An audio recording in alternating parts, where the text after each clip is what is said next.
I wonder how Adam Calhoun feels knowing that his being on a record with Ryan Upchurch comes with a lifelong condition that he must always agree with everything Ryan says or does, or he'll be taken off the album and the masters remastered without him.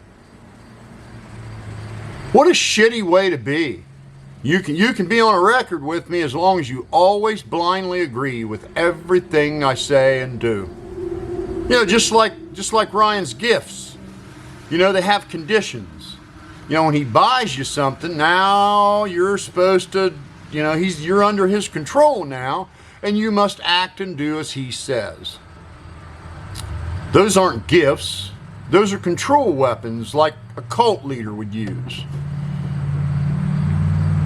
And to father and son's reaction and power stroke and the dumbass sitting beside you that's supposed to be your manager, for you guys to sit up there on that panel for hours on end, completely selling out your dignity, to go along with this ridiculous, silly, slanderous, made-up fairy tale that Ryan Upchurch concocted in his brain while being up for 3 days in a row on some kind of a substance he shouldn't be doing.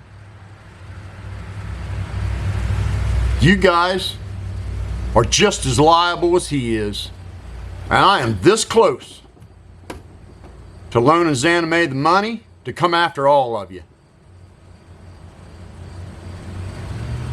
Every damn one of you sitting on that panel knows this fairy tale is just nonsense.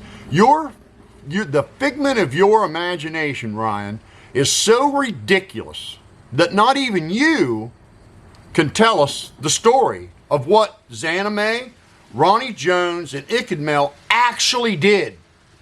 None of you can. I've asked every one of you to lay it out. What did they do? None of you can do it because the story is so ridiculously absurd. It doesn't rise to the level of evidence you would find trying to prove the children's fable of Santa Claus is real. In fact, there's more evidence that Santa Claus existed than Ryan Upchurch's wild fairy tale about 3 YouTubers that went to hurt a child in California. Just baseless imagination, drug-induced imagination. Have you read the comments? Crack Squad is leaving to this woman and her family, Ryan. The hate, the vitriol that all started with you. I'm not quitting, buddy. You're going to apologize to this family, and you are going to order Crack Squad to leave them alone. And you're going to put conditions on that order that if you catch one of your Crack Squad members saying even a derogatory comment about her, that they are never allowed at your house or any of your concerts. I'd like to take father and son's reaction by the hair and drag your asses to Arlington Cemetery and make you cut the grass with scissors.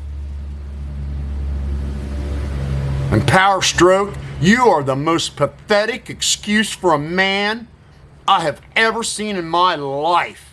What a disgusting human being.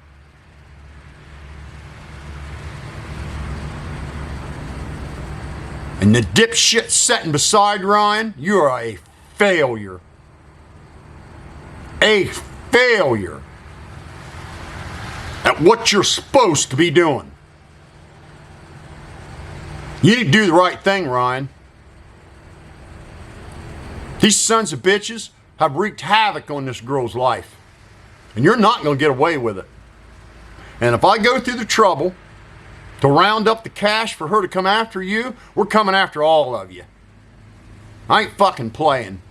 You best be thinking about how you're going to construct this apology video, Ryan, because I ain't letting up, buddy. Not one bit.